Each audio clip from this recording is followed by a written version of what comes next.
Bueno, muy buenas noches. Estamos la noche hoy haciendo una exposición sobre el básquetbol y, y lo que tiene que ver con sus sistemas, tanto como sistema endocrino, nervioso, cardiovascular, respiratorio, muscular, esquelético y metabólico.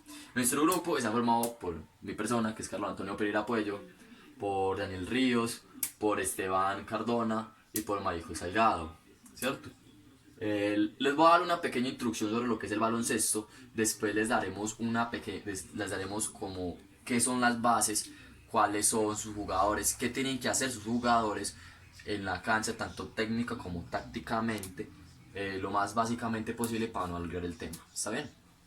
Empezaremos diciendo que el baloncesto es un deporte que cuenta de 5 jugadores por cada equipo, o sea, 10 personas en una cancha, ¿cierto? Cuenta con uno de los deportes un poco más difíciles por la falta de espacio. Pero estamos hablando de este espacio, 10 personas al mismo tiempo tratando de buscar un balón para llegar a lo que es la canasta, que es la meta de este juego, ¿cierto? Empezaremos hablando fundamentalmente de las posiciones. Eh, en muchos países se ven por numeraciones y por nombres. En Colombia se ven por numeraciones, pero casi no por los nombres. Según la Academia de Baloncesto, que es la principal, que cuenta como la ACA y la NBA, lo cuentan de esta forma, que es la que les voy a explicar, que son las empleadas principales de baloncesto. La primera y las unas posiciones más importantes es la base.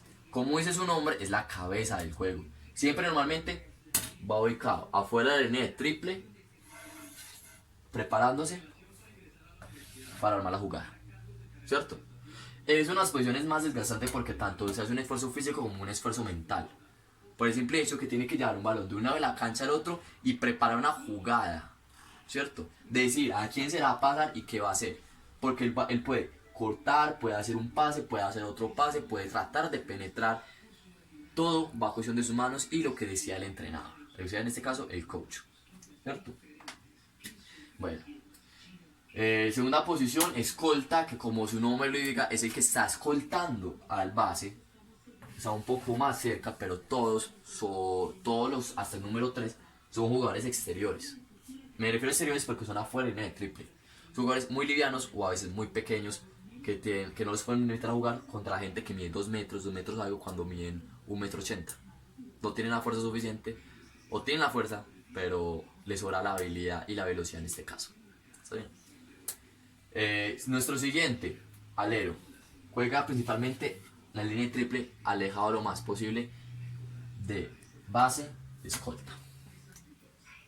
Bueno, seguimos con el ala pivot. El ala pivot es un jugador grande, ya son jugadores internos de los que vamos a hablar. Es un jugador grande, mide aproximadamente en la NBA, como Kevin Durant, por ejemplo, mide 2 metros 12, si no estoy mal, ¿cierto?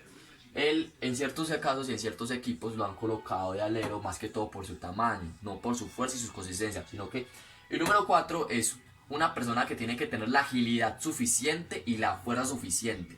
¿Por qué? Porque en este lugar es donde tienen que pelear los rebotes y pelear las entradas. Y tienen que tener la habilidad suficiente para poder penetrar a canasta. Bueno. Número 5, pivot. El pivot es el jugador más pesado, es el jugador que siempre está bajo de canasta, casi no lanza. Es la persona que tiene que tener más posibilidad de estar cerca del aro y penetrar, ¿cierto? Es la mayor defensa que tiene. Mientras más grande y más fuerte sea la defensa, será mucho mejor. No solamente porque tiene que tener una posición estática, sino porque tiene que afrontar golpes. Por ejemplo, si un jugador, cualquiera, saben que todos los deportes hay faltas. Si un jugador llega a este punto, a ese es un punto que consideramos como un punto muerto en el baloncesto. En este punto se vale todo. Es donde se presentan las mayores lesiones, donde se remitan a la gente, donde hay rupturas de costillas, ruptura de ligamentos, ¿cierto? Por eso mismo, porque es un espacio muerto que la gente aprovecha. Bueno, lo fundamental de cada uno, como ya dije, mi posición, que es base, ¿cierto? Como deportista semiprofesional de baloncesto, puedo afirmar que el escolta tiene una mayor responsabilidad que hay, que es armar el juego, saber ser cabeza, y aparte tiene que tener un gran instinto de liderazgo a la hora de jugar. ¿Por qué? Porque cae toda la responsabilidad cae en él, ¿cierto? En el caso de que lleguen, digamos, dos marcas, o sea, una marca muy penetrante que no que imposibilite, en este caso, al armador, ahí es donde entra el escolta. El escolta es un segundo, es el primer alero, un alero alto, pues no tan alto, un alero intermedio en sí, ¿cierto? Se considera como alero alto porque es un alero que tiene mucha posibilidad de entre los rangos de los aleros para hacer lanzamiento y penetración fuerte, ¿cierto?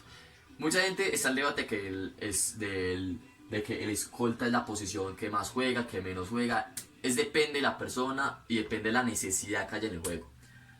Porque hay muchos casos en los que hay muchos juegos en los que las defensas son pero muy estáticas y muy penetrantes. Entonces, lo que más se hace es ayudar al armador a armar su jugada. Tanto como haciendo una pantalla que es un bloqueo al otro para que el armador pueda seguir su jugada o reemplazar su posición, y también tiene que cumplir función como alero.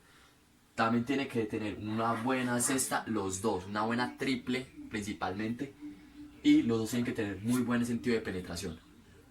Casi siempre tiene que ser un jugador más penetrante el escolta que el armador. Por eso que es que el armador, más que todo, siempre es casi siempre es el más pequeño del grupo, ¿cierto? No lo pueden jugar con los más altos porque el dilema de peso y talla. Porque obviamente un tapón lo sientan, lo plantan en el piso y hay que quitarlo con una cuchara. Vale, entonces seguimos con el alero. El alero tiene que una persona que tiene muy buen triple y muy buena destreza. Se encarga más que todo de las zonas externas, como podemos mirar acá, en este hermoso dibujo. Ese jugador que recorre toda la zona de triples buscando las anotaciones. O mirando qué puede hacer para contribuir al juego, haciendo cortes, haciendo pantallas, haciendo contactos para poder entrar a su juego. El lapeo, como dije anteriormente, como Kevin Durant, en este caso, que lo voy a poner de ejemplo, es un jugador que tiene que ser alto y tener muy buena resistencia a la hora de recibir tacleadas, recibir golpes y saber infligirlos. El tema que me refiero a un jugador de baloncesto, si no sabe infligirse a sí mismo una falta en la cancha para buscar un punto de su equipo, es un jugador que posiblemente no va a servir por un equipo, ¿cierto? Eso es un juego que es muy colectivo y de mucho contacto. Entonces, mientras más contacto haya, va a ser mucho, pero mucho mejor, ¿cierto? Siguiente, el pivot o poste alto. El poste alto es el poste que está más abajo o más arriba, depende del lado que usted se encuentre en la cancha. Siempre está más cerca al aro porque ya que es el jugador más alto, le da mayor, además de vista de juego, le da una mayor posibilidad de coger rebotes y no dejarse entrar a la zona muerta del juego. Bueno, a la hora del ataque, estas posiciones cambian de zonas, cambian de puntos, cambian de prácticamente casi todo, menos una persona, el armador. Estaba explicando que era una defensa, ¿cierto? Y en parte un poquito de lo que es el ataque. En este caso voy a explicar simple y concretamente lo que es un ataque en el baloncesto. Un ataque es llevar el balón de un lado a otro buscando un punto para su equipo, asegurando una buena defensa y un buen ataque. Se basa en que hay mucha dinámica. Por ejemplo, Kyrie Irving, uno de los mejores jugadores de posición de armador, dice que la mejor defensa es un buen ataque, ¿cierto? O también, como muchos postes famosos han dicho, no hay un buen ataque y no sirve nada un buen ataque si no tienes una muy buena defensa. Hay mucha variedad en estos casos y en estos complejos por el tema de habilidad, resistencia, fuerza, coordinación y elasticidad. ¿Está bien? Me baso en esto. Cuando un equipo no está bien distribuido, lo que más se ve realizado es esto.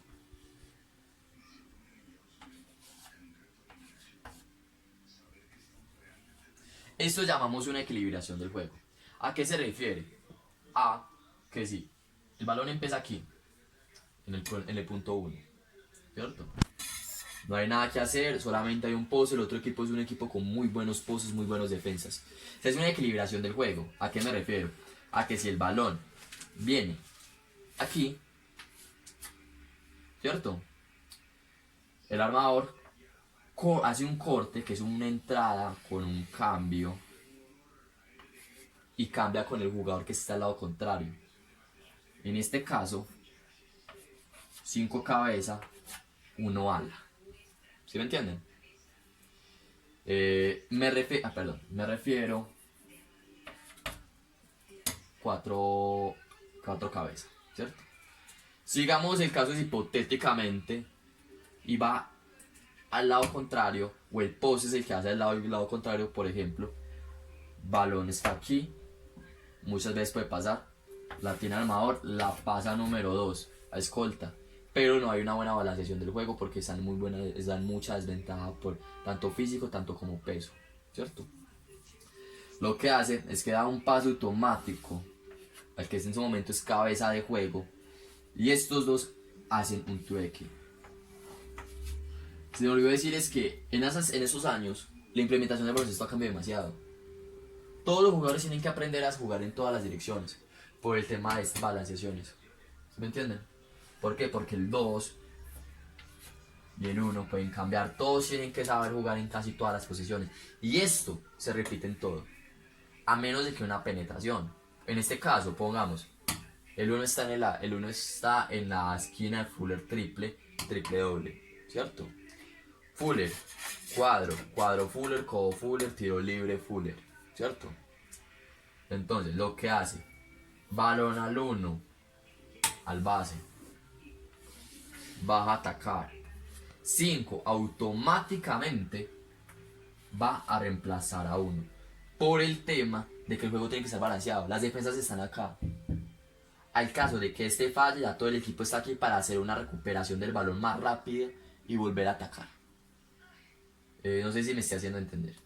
¿Me estoy haciendo entender? Bueno, a continuación, mis compañeros, empezaremos a explicar lo que es el sistema endocrino. Muchas gracias por su atención.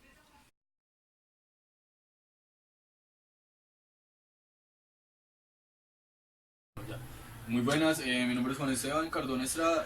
Voy a explicarles a través del sistema endocrínico y el sistema nervioso cómo afecta en el baloncesto. Primero que todo vamos a dar una definición del sistema endocrino.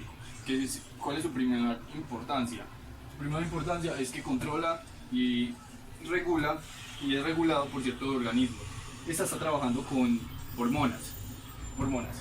También las hormonas a veces tienen un estrecho enlace con el sistema nervioso y no suelen decirle en sistema endocrínico, sino neuroendocrínico.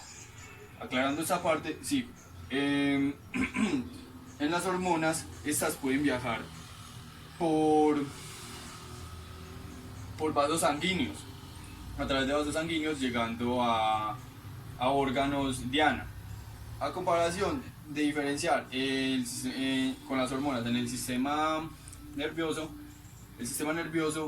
trabaja con neuronas que se hablan entre ellas mismas o en grupos de grandes células que conforman al músculo. Bueno, aclarando esta parte, este sistema nervioso no puede llegar tan lejos como en la parte de las hormonas, ya que ellas viajan por ductos sanguíneos y se expanden más. Estas son más encargadas, o sea, entre el sistema endocrino y la hormona, son más encargadas entre el manipulo de controlar la sed, el hambre, la tensión sexual, la agresividad, el impulso de ir hacia algo. Esto también se aplica obviamente en el baloncesto. Son como cualquier cosa cotidiana que usted haga en la vida, bueno, etcétera. Vamos a seguir con el sistema nervioso, cómo se va aplicando aquí. En el sistema nervioso central, nuevamente se subdivide en el sistema nervioso central y sistema nervioso periférico. Vamos a implantar el periférico. En el sistema nervioso periférico lo separamos en el somético y el autónomo. Nosotros importa el autónomo. Desde este autónomo, ¿qué es lo que hace? A través del entrenamiento de alguien que hace baloncesto, se debió aplicar ya los 3 principios básicos cuando alguien no sabe el baloncesto, que sería inconsciente, inconsciente incompetente, consciente incompetente y consciente competente y ahora inconsciente competente. Aclarando esto ya debería ya aplicarse en un sujeto del baloncesto.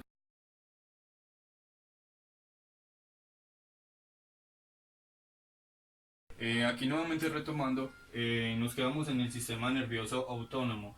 Desde este vamos a partir, ya que es de que nos interesa y es el que actúa mediante ciertos medios de acciones en el baloncesto. En este van a salir dos ramas, que es el sistema nervioso simpático y el sistema nervioso parasimpático. El sistema nervioso simpático es el encargado de la acción, o sea, el de estar alerta en las jugadas en la medida de los partidos. Y en el parasimpático es el que, cuando es todo lo contrario, o sea, ya estás en reposo. Pero estos hacen distintos tipos de intervenciones en el cuerpo humano.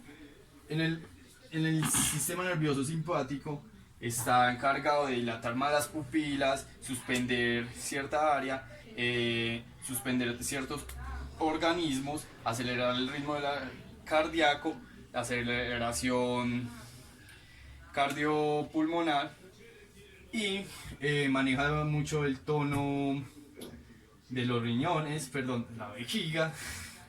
Voy a cortar eso. Listo. De la vejiga. Y en el parasimpático, o sea, ocurre todo lo contrario. Empieza a disminuir, a bajar, a relajar, a retomar nuevamente un estado de reposo. Eso es lo que se diferencia. Esto sucede en fracción de segundos. Este se dispara, siempre alerta, y este en reposo.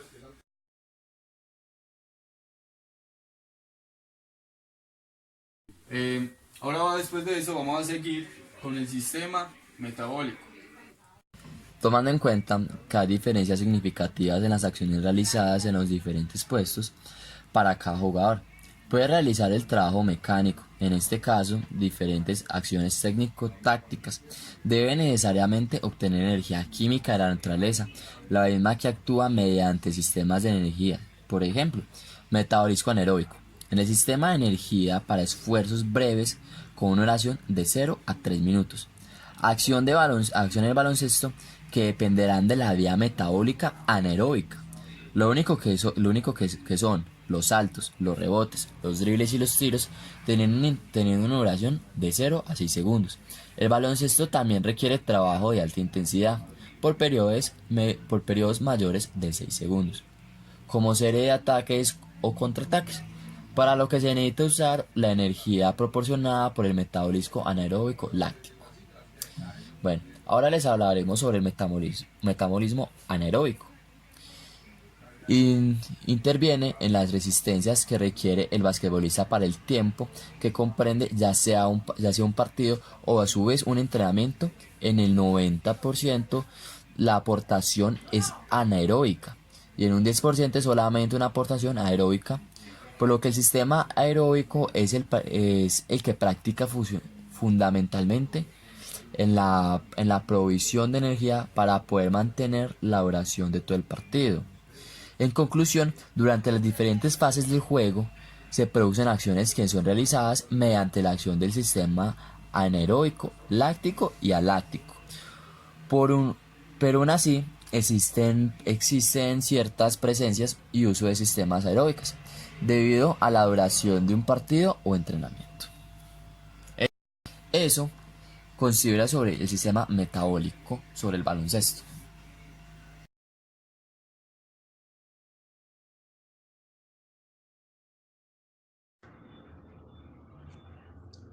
Profe, buenas noches. Habla Michael Salgado. Le vas a exponer el sistema óseo y el sistema muscular en el baloncesto. Primero que todo, profe, no le puedo hablar, no me puedo grabar porque pues tengo unos problemas acá en mi casa.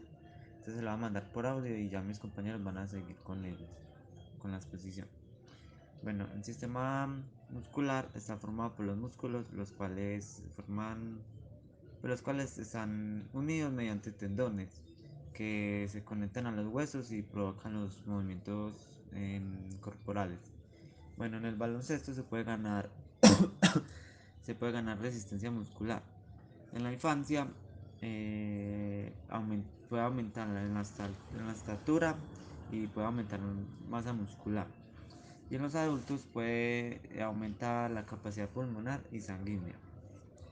Bueno, en el baloncesto se activan los músculos de la pierna, los glúteos y la pantorrilla. Los brazos que también se pueden ver en los bíceps, en los hombros, y en el abdomen, el tronco y en la espalda. Pero a ver, ya voy para el sistema óseo. El sistema óseo se encarga de la protección, el soporte y también como la locomoción de nuestro cuerpo. En el baloncesto se usan varios huesos, como puede ser el húmero, el radio, el cúbito, la pelvis, el fémur, que es el hueso más largo de nuestro cuerpo y el más resistente, la tibia, el peroné y las costillas. También baja en los músculos, por ejemplo, los músculos se pueden usar, pues se usan todos los músculos de nuestro cuerpo cuando hacemos varios movimientos, pero en sí se activan unos más que otros. Bueno, aquí voy a hablar de la estatura, también como puede afectar. En el enanismo, enanismo desproporcionado, ¿qué es? Hay un trastorno que se llama acondroplasia y afecta a los brazos y las piernas, que las vuelve cortos, vuelve la cabeza grande, las piernas arqueadas, la curvatura lumbar también se ve mucho. Y también hay otra, como todo trastorno, por llamar así, que se llama displasia, que es la deformidad en la cadera, el fémur se va como hacia adentro, le puede dar artritis y problemas de la visión y la audición. Y listo, profe, ya vamos a continuar con el cardiorrespiratorio o cardiovascular, que mi compañero Ríos te lo va a exponer. Buenas noches, profe.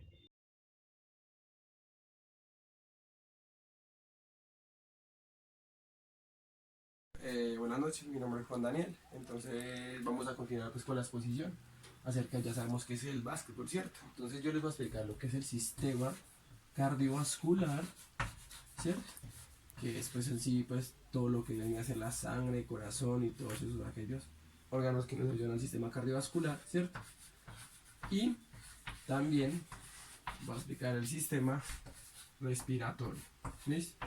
Pulmones, pues el respiratorio se divide en dos partes, que vendría a ser el superior y el inferior, ¿cierto? El superior vendría a ser por la nariz, todos los músculos que tenemos de aquí hasta más o menos hasta acá, y de aquí ya hacia abajo sería la parte 2, que serían los pulmones, alveolos, bronquiolos y todo eso, ¿cierto? Entonces aquí sería el sistema respiratorio. ¿Qué pasa? Estos dos sistemas los vamos a ver involucrados en cuanto al básquetbol, ¿cierto? Entonces, el básquetbol, en lo que les ayuda a las personas es que de por sí el básquetbol controla mucho los impulsos y varias cosas que de por sí son malas en las personas, obviamente, ¿cierto? ¿Qué pasa? Las personas, ¿en qué nos ayuda el básquetbol? Todos sabemos perfectamente que cualquier persona que juegue básquetbol tiende a ser una persona muy alta, ¿cierto? Y si no, al menos llega al promedio. Entonces, ¿a qué me refiero al promedio? Aproximadamente, no sé, 1,70. Perdón, aquí 1,70 sería la estatura promedio para ese momento, ¿cierto? ¿Qué pasa? Las personas que están entre 1,70 tienen una probabilidad de tener un riesgo cardiovascular o una enfermedad cardiovascular normal, ¿cierto? Aquellas personas que juegan básquetbol en sí tienden a tener una estatura bastante por encima, y los que no tienen ciertos centímetros por encima. Por ejemplo, si tenemos una persona que tiene 1,79 centímetros de estatura, es una persona que tiene una probabilidad pues aumenta la probabilidad del 6% de tener, de evitar una enfermedad cardiovascular, ¿cierto? Y una persona que tiene una estatura de 1,85 tiene una probabilidad del 12% menos de tener una enfermedad cardiovascular. O sea, mientras más alto, menos probabilidades hay de tener un riesgo de una enfermedad cardiovascular, ¿cierto? ¿Por qué? Porque aumenta el flujo sanguíneo, el cuerpo necesita más sangre para llevarla hasta tantos puntos. Además de eso, el baloncesto es un deporte que exige mucha resistencia y mucho esfuerzo físico. Sí, en el baloncesto, como explicaba mi compañero en el inicio del video, tiene cambios infinitos, o sea, tiene cambios ilimitados, pero eso no implica que vayas a ser uno de los jugadores a los que van a sacar y meter para que te recuperes, ¿cierto? Hay jugadores que de por sí juegan un partido entero, porque son jugadores que son importantes para el equipo, ¿cierto? Entonces eso sería más o menos el sistema cardiovascular en que le ayuda. Ahora, el sistema respiratorio, sabemos perfectamente que cuando tú entrenas algo de una manera constante, de una manera seguida, el cuerpo tiende a adaptarse, ¿cierto? Entonces obviamente vamos a tener una ampliación pues como en la capacidad pulmonar que tiene el cuerpo. Entonces supongamos aquí tenemos uno de los pulmones, ¿cierto? Y aquí está el otro que tenemos aquí con espacio del corazón. ¿Qué pasa? Al entrenar una capacidad o tener un desarrollo constante en un músculo, pues a tener un desarrollo constante en esa actividad, ¿qué pasa? Vamos a lograr que los intercostales, o sea, los músculos intercostales permitan una mayor ampliación del músculo, ¿cierto? Entonces, además de eso, vamos a permitir que la capacidad o como la separación que causan los bronquiolos del dióxido de carbono y el aire sea aún mejor, ¿cierto? Vamos a garantizar pues como una mejor respiración, además de que la capacidad pulmonar puede subir aproximadamente 2 litros por encima de 2 litros de aire por encima de la capacidad basal, ¿cierto? La capacidad basal en cuanto a los hombres es de 4 a 5 litros, ¿cierto? Y la capacidad, a 5 litros, ¿cierto? Y la capacidad de una mujer es de 3 a 4 litros, ¿cierto? Entonces en el caso de un hombre podríamos subir a 7 litros de oxígeno, que sería mucho, y a una mujer a 6 litros, ¿cierto? Eso serían más o menos las aplicaciones del sistema cardiovascular y el sistema respiratorio en cuanto al básquetbol. ¿Listo? Ahora ya vamos a continuar como a ver algunas imágenes acerca de, imágenes o videos acerca de la resistencia o sea, la manera que se puede ver el básquetbol involucrado en cuanto a los músculos. La exposición anterior fue acerca de los músculos, o sea, del sistema musculoso y el esquelético, ¿cierto? ¿Qué pasa? Que voy a aclarar algo acerca del básquetbol en cuanto a los músculos. Lo que pasa es que en el básquetbol sabemos perfectamente que los cambios de dirección, los cambios de los pases, los lanzamientos, requieren una fuerza extra en el cuerpo, ¿cierto? Pues no son movimientos que hagamos diariamente, no son movimientos que estemos acostumbrados a hacer. ¿Qué pasa? En el básquetbol obviamente se necesita mucho lo que son las fuerzas en las piernas, en los brazos y sobre todo en las piernas, ¿cierto? Y obviamente el cuerpo tiene que tener un balance. Tiene que ser, o sea, si tienes fuerza acá, tienes que tener fuerza acá y por lo tanto en el core y en el pecho, ¿cierto? ¿Por qué? En el básquetbol necesitas la fuerza de las piernas para lo que son manejos del balón, velocidad, pues para lo que son agilidad, velocidad, salto y resistencia en cuanto a los choques, ¿cierto? En cuanto a las manos es para los lanzamientos, para el dribbling, manejar tener un buen manejo del balón. Además de eso podemos garantizarle pues como un pase bien hecho a nuestros propios compañeros, ¿cierto? O garantizar una cesta desde distancias pues ya absurdas, por decirlo así, ¿cierto? Podemos ver perfectamente que hay jugadores que son capaces de estar de mitad de cancha o de más atrás de mitad de cancha, teniendo una puntería muy buena. Además de eso, la fuerza del lanzamiento en cuanto al antebrazo y la muñeca es muy buena, ¿cierto? ¿Qué pasa? Obviamente las piernas lo necesitamos para los saltos y todo eso. Disculpen. Bueno. El básquetbol también necesita una resistencia anaeróbica demasiado alta, ¿cierto?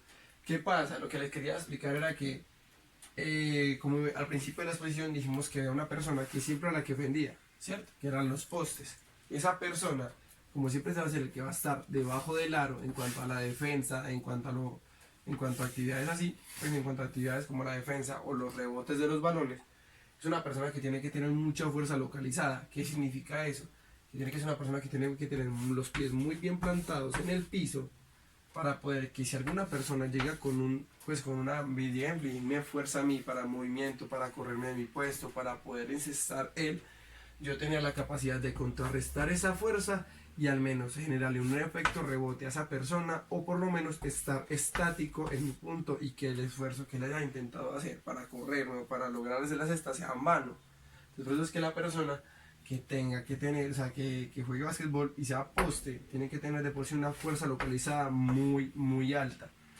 Por eso esas personas suelen ser las personas que tienen que tienden a ser 2 metros 12, 2 metros 13 y hasta más. Hay gente pues que muy alta, listo.